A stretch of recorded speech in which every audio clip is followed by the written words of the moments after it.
ನನಗನ್ಸುತ್ತೆ ಮನೆ ಖಾಲಿ ಮಾಡ್ಕೊಂಡು ಹೋಗೋದು ಬೇಡ ಅಂತ.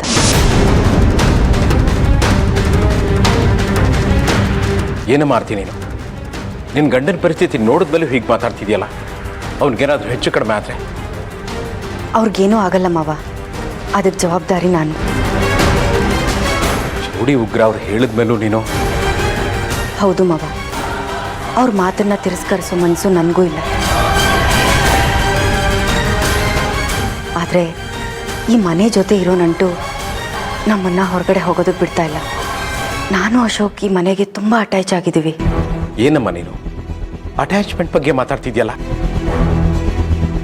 ನಿನ್ನ ಗಂಡನ ಸ್ಥಿತಿ ನೋಡಿದ್ಮೇಲೆ ನೀನಾಗಿ ನೀನೇ ಮನೆ ಬಿಟ್ಟು ಹೋಗೋಣ ಅಂತ ಹೇಳ್ತೀಯ ಅಂತ ನಾನು ಎಕ್ಸ್ಪೆಕ್ಟ್ ಮಾಡಿದ್ದೆ. ಮಾವ, ಅಶೋಕ್ ಅವ್ರನ್ನ ಇದೇ ಮನೇಲಿ ಇಟ್ಕೊಂಡು ಸರಿ ಮಾಡ್ತೀನಿ. ಅವ್ರು ಮೊದಲಿನ ಹಾಗಿರೋ ಥರ ಮಾಡೋ ಜವಾಬ್ದಾರಿ ನಂದು. ಅದೇ ನನ್ನ ಕನಸು. ಅವಳು ಹೇಳ್ತಾ ಇರೋದು ಕರೆಕ್ಟಾಗೇ ಇದೆ. ನೀನು ಯಾಕೆ ಎಲ್ಲದಕ್ಕೂ ಮಧ್ಯೆ ಬರ್ತಿದ್ಯಾ? ಅಭಿಪ್ರಾಯ ತಿಳಿಸೋಷ್ಟು ಅಧಿಕಾರ ಇಲ್ವಾ ನನಗೆ? ಆರ್ತಿ ಹೇಳ್ತಿರೋದ್ರಲ್ಲಿ ಮನೆ ಜೊತೆ ಒಂದು ಸೆಂಟಿಮೆಂಟ್ ಇದೆ. ಗಂಡನ ಸರಿ ಮಾಡ್ತೀನಿ ಅನ್ನೋ ಹಠ ಇದೆ. ಅದಕ್ಕೆ ನಾನು ಹೇಳಿದ್ದು ಇದೇ ಮನೇಲಿ ಇರೋಣ ಅಂತ. ಓ, ನನಗೆ ತಲೆ ಕೆಟ್ಟೋಗ್ತಾ ಇದೆ. ನೋಡ ಮಾರ್ತಿ, ನಾನು ದೈವಶಕ್ತಿನ ಎಷ್ಟು ನಂಬ್ತೀನೋ ದುಷ್ಟಶಕ್ತಿನೋ ಅಷ್ಟೇ ನಂಬ್ತೀನಿ. ಚೌಡಿ ಉಗ್ರ ಅವ್ರು ಹೇಳಿರೋದಕ್ಕೆ ನನ್ನ ಕಡೆಯಿಂದ ಯಾವ ವಿರೋಧನೂ ಇಲ್ಲ. ಈ ಮನೆಯಿಂದ ಎಲ್ಲರೂ ಹೊರಡಬೇಕು ಅನ್ನೋದು ನನ್ನ ಸ್ವಂತ ನಿರ್ಧಾರ. ನಾವೆಲ್ಲರೂ ಈ ಮನೆಯಲ್ಲೇ ಇರ್ತೀವಿ, ನಾವೆಲ್ಲರೂ ಚೆನ್ನಾಗಿರ್ತೀವಿ, ಅಶೋಕನ್ನು ಸರಿ ಮಾಡ್ಕೋತೀವಿ, ನಾವೆಲ್ಲರೂ ಖುಷಿ ಖುಷಿಯಿಂದ ಜೀವನ ಮಾಡ್ತೀವಿ ಅನ್ನೋದಾದ್ರೆ ನನ್ನ ಕಡೆಯಿಂದ ಯಾವ ಅಭ್ಯಂತರನೂ ಇಲ್ಲ. ಈ ಮನೆ ಖಾಲಿ ಮಾಡೋದು ಬೇಡ.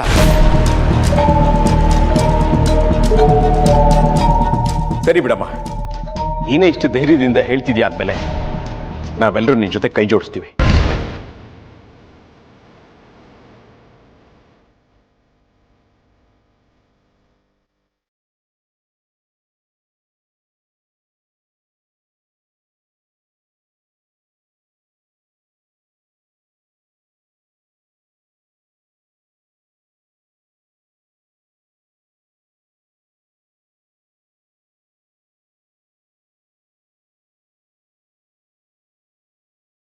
ಅಮ್ಮವ್ರು ಯಾಕೆ ದಿನದಿಂದ ದಿನಕ್ಕೆ ಸಮಸ್ಯೆಗಳನ್ನ ಹೆಚ್ಚು ಮಾಡ್ತಾ ಇದ್ದಾರೆ? ಇದಕ್ಕೆ ಯಾಕೆ ಅರ್ಥನೇ ಆಗ್ತಾ ಇಲ್ಲ.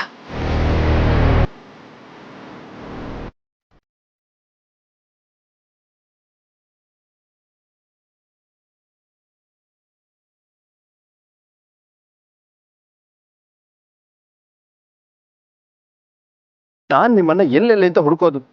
ನೀವು ನೋಡಿದ್ರೆ ಇಲ್ಲಿ ಓಡಾಡ್ತಾ ಇದ್ದೀರಲ್ಲ, ಏನಾಯ್ತೀಗ? ನನಗಾಗ್ತಿರೋ ಟೆನ್ಷನ್ಗೆ ಏನ್ ಮಾಡ್ಬೇಕು ಅಂತಾನೆ ನನಗೆ ಗೊತ್ತಾಗ್ತಿಲ್ಲ. ಅಂಥದ್ದೇನಾಯ್ತು? ಅಶೋಕನ್ ಸಾವು ಈ ಮನೇಲೆ ಆಗತ್ತೆ ಅಂತ ನಾವ್ ಅನ್ಕೊಂಡಿದ್ವಿ. ಆದ್ರೆ ಇವರು ಈ ಮನೆ ಖಾಲಿ ಮಾಡಿದ್ರೆ ನಮ್ ಪ್ಲಾನ್ ಎಲ್ಲ ಉಲ್ಟಾ ಹೊಡೆಯುತ್ತೆ. ಆರ್ತಿ ಅವನ ಹತ್ರ ಮಾತಾಡ್ದಳಲ್ವಾ? ಮನೆ ಶಿಫ್ಟ್ ಆಗೋ ಪ್ರೋಗ್ರಾಮ್ ಕ್ಯಾನ್ಸಲ್ ಆಗಿದೆ. ಅದ್ರ ಬಗ್ಗೆ ನನಗೆ ನಂಬಿಕೆ ಇಲ್ಲ. ಚಿರು ಆರ್ತಿ ಮಾತನ್ನ ಕೇಳೋನಲ್ಲ, ಏನಾದ್ರೂ ಎಡವಟ್ ಮಾಡೇ ಮಾಡ್ತಾನೆ. ಅದಕ್ಕೆ ಆರ್ತಿ ಮನೆ ಖಾಲಿ ಮಾಡೋಣ ಅಂತ ಒಪ್ಕೊಂಡ್ರೆ ಅಶೋಕ್ ಸಾಯಲ್ಲ. ಬೇರೆ ಮನೆಗೆ ಹೋದ್ಮೇಲೆ ಪೂಜೆ ಅದು ಇದು ಅಂತ ಮಾಡಿ ಚಿರು ಬರ್ದೇ ಇರೋ ಹಾಗೆ ನೋಡ್ಕೋತಾರೆ. ಆಗ ನಮ್ಮ ಪ್ಲಾನ್ ಎಲ್ಲ ಫ್ಲಾಪ್ ಆಗತ್ತೆ. ಚಿರು ಏನ್ ಮಾಡ್ತಾನೋ ಏನು, ಆವತ್ತಿಂದ ಮಾಡ್ತಾನೆ ಅಂತ ಹೇಳ್ತಾನೆ ಇದ್ದೀರಾ. ಇಷ್ಟು ದಿನದಲ್ಲಿ ಅಶೋಕ್ ಪ್ರಾಣ ತೆಗಿಯೋಕೆ ಅವನ ಕೈಲಿ ಆಗ್ಲಿಲ್ಲ. ಒಬ್ಬ ಮನುಷ್ಯನ ಪ್ರಾಣ ತೆಗೆಯೋದು ಅಷ್ಟು ಸುಲಭ ಅಲ್ಲ. ಎಲ್ಲದಕ್ಕೂ ಕಾಲ ಕೂಡ ಬರ್ಬೇಕು. ಕಾಲ ಯಾಕೆ ಕೂಡ್ ಬರ್ಬೇಕು? ಇವತ್ತೇ ನಾನು ಅವನ್ನ ಸಾಯಿಸ್ಬಿಡ್ಲಾ?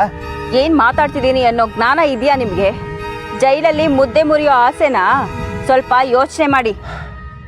ಮತ್ತೆ ಏನ್ ಮಾಡ್ಬೇಕು ಅಂತ ಹೇಳ್ತೀರಾ? ಎಷ್ಟು ದಿನ ಅಂತ ನಾವು ಕಾಯೋದು? ಕೆಲವು ಕೆಲಸಗಳಿಗೆ ಸಮಯ ಬೇಕಾಗತ್ತೆ. ಅಶೋಕ್ ಸಾಯ್ತಾನೆ, ಆದ್ರೆ ಯಾರು ಅವನ್ನ ಸಾಯಿಸಿದ್ರು ಅಂತ ಯಾರಿಗೂ ಅನುಮಾನ ಬರಬಾರ್ದು. ಚಿರುನಿಟ್ಕೊಂಡು ಅಶೋಕ್ನ ಸಾಯಿಸೋದು ಮಾತ್ರ ನಮ್ಮ ಗುರಿ. ಆದಷ್ಟು ಬೇಗ ಇದೇ ಮನೆಯಲ್ಲಿ ಅಶೋಕ್ ಸಾಯ್ತಾನೆ, ಸಾಯ್ಬೇಕು. ಆದಷ್ಟು ಬೇಗ ಅಂದ್ರೆ? ಕಾಲ ಕೂಡ ಬಂದಿದೆ ಅನ್ಕೊಳ್ಳಿ. ಇವತ್ತೇ ಅಶೋಕ್ ಸಾಯ್ತಾನೆ. ಅದು ಅಷ್ಟು ಸುಲಭ ಅಲ್ಲ.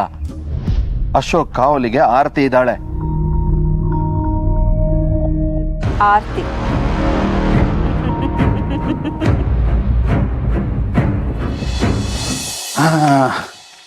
ವೇದವ್ರೆ ಏನು ಮಾಡ್ತಾ ಇದ್ದೀರಾ? ಇದೇನ್ರಿ ಇಷ್ಟೊಂದು ಪುಸ್ತಕಗಳ ರಾಶಿ ಹಾಕೊಂಡ್ಬಿಟ್ಟಿದ್ದೀರಾ? ಏನೂ ಇಲ್ರಿ.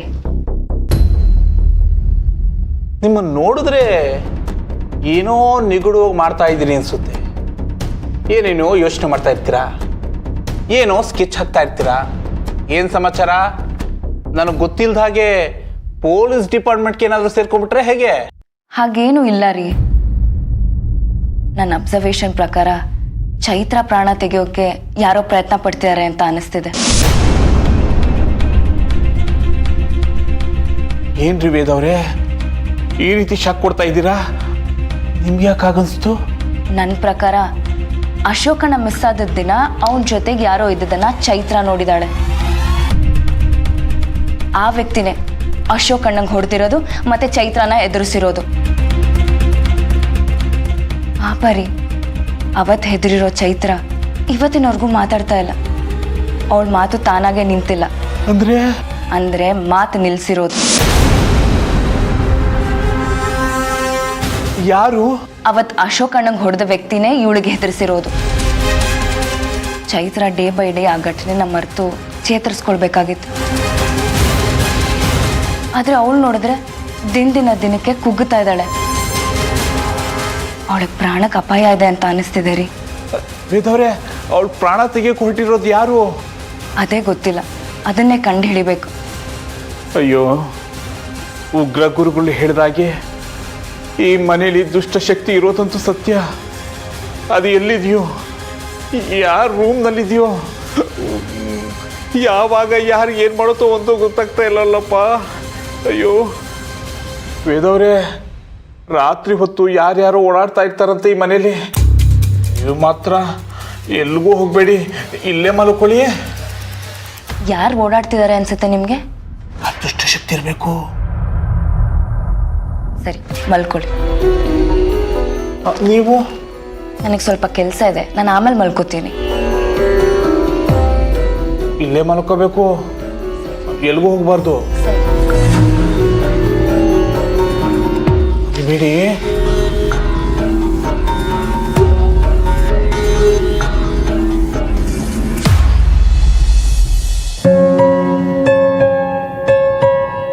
ನೀನು ಯಾವಾಗ ಮಾತಾಡ್ತೀಯ ಚೈತು? ನೀನು ಮೊದಲಿನ ಥರ ಯಾವಾಗ ಆಗ್ತೀಯ? ನನ್ನ ಹೆಸ್ರಿಗೆ ಮಾತ್ರ ತಾಯಿನ ಅಮ್ಮ ಅಂತ ಕರೆಸ್ಕೊಳ್ಳೋ ಭಾಗ್ಯ ನನಗಿಲ್ವಾ? ಕಷ್ಟಗಳನ್ನ ಸಹಿಸ್ಕೋತೀವಿ ಅಂತ ಆ ದೇವ್ರದ್ದು ಯಾಕಿಷ್ಟು ಕಷ್ಟಗಳನ್ನ ಕೊಡ್ತಿದ್ದಾನೋ ಏನೋ. ನಾನಂತೂ ಎಲ್ಲರೂ ಇದ್ದು ಯಾರು ಇಲ್ಲದೆ ಇರೋ ಥರ ಆಗೋಗಿದ್ದೀನಿ.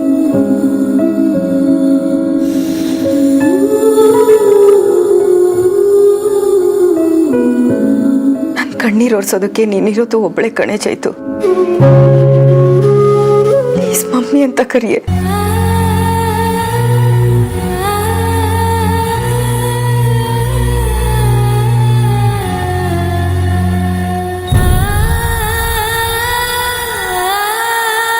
ನಾನು ನಿನಗೆ ಬಲವಂತ ಮಾಡಲ್ಲ. ನಿನಗೆ ಯಾವಾಗ ಮಮ್ಮಿ ಅಂತ ಕರಿಬೇಕು ಅನ್ಸುತ್ತೋ ಆವಾಗಲೇ ಕರಿ.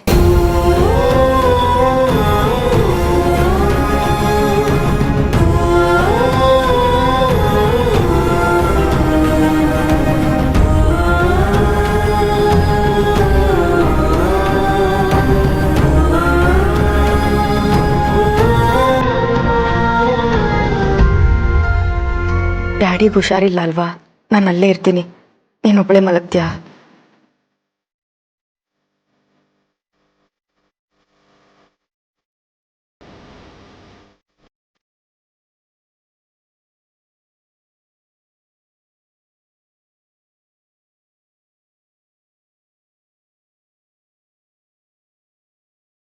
ಮಲ್ಕೋ. ರಾಯರಿದ್ದಾರೆ, ಏನೂ ಆಗಲ್ಲ, ಹೆದರ್ಕೋಬೇಡ.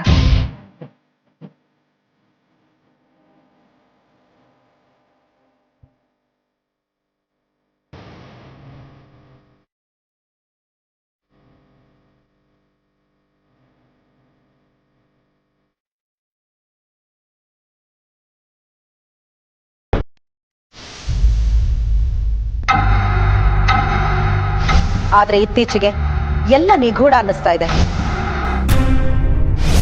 ಚಿರು ಸಾವು,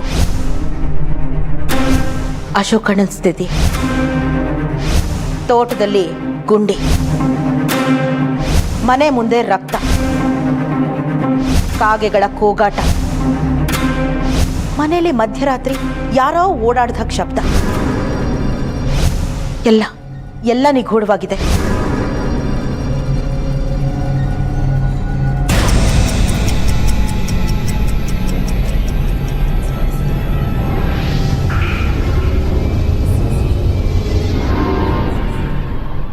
ರಾತ್ರಿ ಹೊತ್ತಿನಲ್ಲಿ ನಮ್ಮನೇಲಿ ಓಡಾಡ್ತಿರೋರು ಯಾರು? ಒಂದ್ಸರ್ತಿ ನೋಡ್ಕೊಂಡು ಬರೋಣ.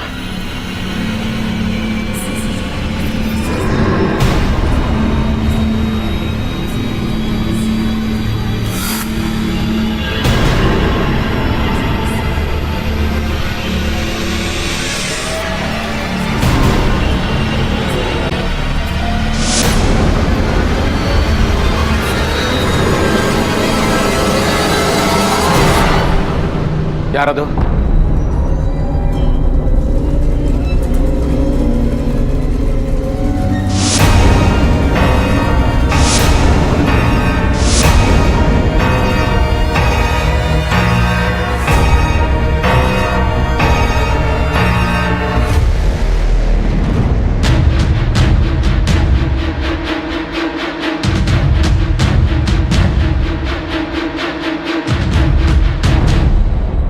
ರೀ ವೇದವ್ರೆ, ಅಯ್ಯೋ ಇಷ್ಟೊತ್ತಲ್ಲಿ ಎಲ್ಲಿ ಹೋದ್ರಪ್ಪ? ವೇದ, ನೀನ ಮಗಳೇ?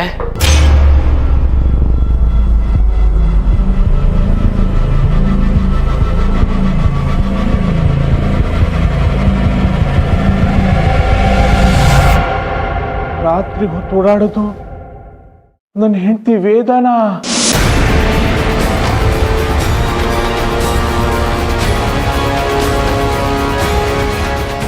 ವೇದ, ಮಧ್ಯರಾತ್ರಿ ಓಡಾಡ್ತಿರೋದು ನೀನೇನಮ್ಮ?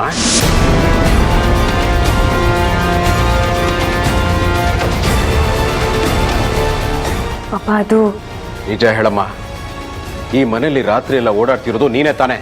ಪಾಪ ಯಾಕೆ ಏನೇನೋ ಹೇಳ್ತಿದ್ದೀರಾ? ನಾನು ಚೈತ್ರ ನೋಡ್ಕೊಂಡು ಹೋಗೋಣ ಅಂತ ಬಂದೆ. ಚೈತ್ರನ ಇಷ್ಟೊತ್ತಿನಲ್ಲಿ ನೋಡೋಕೆ ಯಾಕೆ ಬಂದಿದ್ಯಾ? ಅಂಥ ವಿಷಯ ಏನಮ್ಮ ಇದೆ? ನಿಜ ಹೇಳು.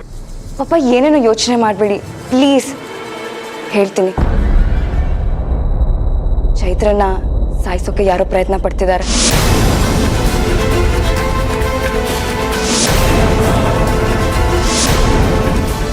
ಏನು ಹೇಳ್ತಾ ಇದೀಯ ವೇದ ನೀನು? ಹೌದು ಪಾಪ, ಅದಕ್ಕೆ ಚೈತ್ರ ನೋಡೋಕೆ ಅಂತ ಬಂದೆ.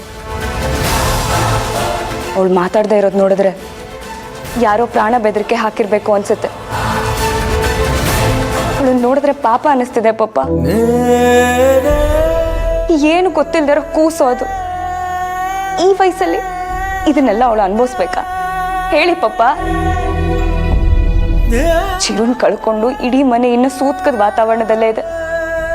ಅಂಥದ್ರಲ್ಲಿ ಚೈತ್ರಂಗೆ ಏನಾದ್ರೂ ಆಗ್ಬಿಟ್ರೆ ಯಾರೂ ಸಹಿಸ್ಕೊಳ್ಳಲ್ಲ. ವೇದ, ನಿನಗೆ ಇನ್ನೂ ಮಕ್ಕಳಾಗಿಲ್ಲ, ಆಗ್ಲೇ ಮಕ್ಕಳ ಮೇಲೆ ಇಷ್ಟು ಕಾಳಜಿನೇನಮ್ಮ? ನಾವ್ ಯಾರೋ ಚೈತ್ರನ ಹೆರದೇ ಇರ್ಬೋದು, ಆದ್ರೆ ಇಡೀ ಮನೆಗೆ ಚೈತ್ರ ನಮ್ಮ ಮುದ್ದಿನ ಮಗಳು. ಪಾಪ ಇವತ್ತು ನಾನು ಚೈತ್ರನ ಜೊತೆ ಮಲ್ಕೋತೀನಿ. ಎಷ್ಟು ದಿನ ಅಂತ ಹೀಗೆ ಮಾಡ್ತೀಯ ಕಂದ? ಚೈತ್ರ ಮಾತಾಡೋವರೆಗೂ, ಆ ವ್ಯಕ್ತಿ ಯಾರು ಅಂತ ತಿಳ್ಕೊಳ್ಳೋವರೆಗೂ ನಾನು ಚೈತ್ರನ ಕಾಯಲೇಬೇಕು ಪಾಪ. ಚೈತ್ರ ಮಾತಾಡ್ತಾಳೆ ಅಂತೀಯ? ಖಂಡಿತವಾಗ್ಲೂ ಮಾತಾಡ್ತಾಳೆ. ಮಾತಾಡೋ ಹಾಗೆ ನಾನು ಮಾಡೇ ಮಾಡ್ತೀನಿ. ಹಾಗೆ ಮಧ್ಯರಾತ್ರಿ ಯಾರು ಓಡಾಡ್ತಾರೆ ಅನ್ನೋದನ್ನು ನಾನು ತಿಳ್ಕೊತೀನಿ ಪಾಪ. ಈ ಮನೇಲಿ ನನ್ನ ಹೆಗಲ ಮೇಲಿರೋ ಜವಾಬ್ದಾರಿನ ಅರ್ಧ ನೀನೇ ತಗೊಂಡಿದ್ಯಾ ಮಗಳೇ. ನಾನು ನಿಶ್ಚಿಂತೆ ಆಗಿರಬಹುದು. ಸರಿ ಪಾಪ, ಗುಡ್ ನೈಟ್. ಗುಡ್ ನೈಟ್ ಮಗಳೇ.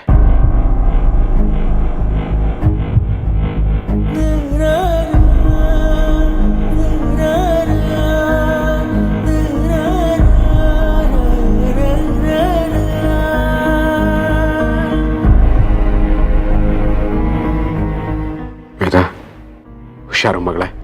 ಹ್ಞೂ ಪಾಪ.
ಏನಾಯ್ತು? ಅಶೋಕ್ ಯಾಕೆ ಹೀಗೆ ಕೇರ್ಕೊಳ್ತಾ ಇದ್ದೀರಾ? Ashok,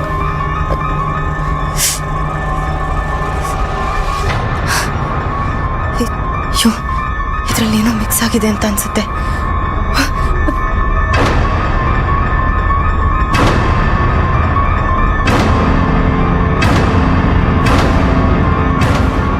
Ashok, I am sorry Ashok, ನನಗೆ ಗೊತ್ತಿಲ್ಲದಾಗಿ ಇದರಲ್ಲಿ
ಇಲ್ಲಿದೆ ನೋಡು, ತುರ್ಕೆ ಸೊಪ್ಪು.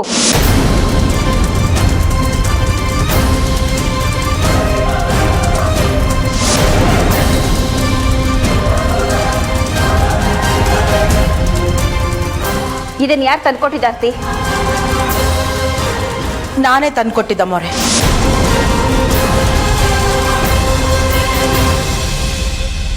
ಓಹೋ, ಇದೆಲ್ಲ ತಮ್ದೇನೋ ಕೆಲಸ. ಮನೆ ಕಸ ಗುಡ್ಸ್ಕೊಂಡು ಒರೆಸ್ಕೊಂಡು ಇರಲಿ ಅಂದರೆ ತಡ ಬುಡ ಗೊತ್ತಿಲ್ಲದಿರೋ ವೈದ್ಯ ಕೆಲಸ ಬೇರೆ ಶುರು ಮಾಡ್ಕೊಂಡಿದ್ಯಾ? ಗೊತ್ತಿಲ್ಲದೆ ಮಾಡಿದಲ್ಲ ಮೊರೆ ಇದು. ಮತ್ತೇನೇನು, ನೀನು ಆಯುರ್ವೇದಿಕ್ ಮೆಡಿಸನ್ ಎಕ್ಸ್ಪೆರಿಮೆಂಟ್ ಮಾಡೋದಕ್ಕೆ ನಮ್ಮ ಅಶೋಕನೇ ಬೇಕಿತ್ತಾ? ಇದರಲ್ಲಿರೋ 9 ಗಿಡಮೂಲಿಕೆಗಳು ಮನುಷ್ಯನ ದೇಹಕ್ಕೆ ಶಕ್ತಿ ಕೊಡೋವಂಥ ಗಿಡಮೂಲಿಕೆಗಳೇ. ಆದರೆ ಇದರಲ್ಲಿ ತುರ್ಕೆ ಸೊಪ್ಪು ಹೇಗೆ ಬಂತು ಅಂತ ನನಗೆ ನಿಜವಾಗ್ಲೂ ಗೊತ್ತಿಲ್ಲ ಮೊರೆ. ಆಹಾ, ಗೊತ್ತಿಲ್ಲ ಅಂತ ಈಸಿಯಾಗಿ ಹೇಳ್ಬಿಟ್ರೆ ನಾವೆಲ್ಲ ನಂಬ್ಕೊಂಡ್ಬಿಡ್ತೀವ? ನಾವೆಲ್ಲ ಏನು ಕಿವಿಗೆ ಹೂವು ಮುಡ್ಕೊಂಡು ಓಡಾಡ್ಕೊಂಡಿದ್ದೀವಿ ಅನ್ಕೊಂಡಿದ್ಯೇನೆ?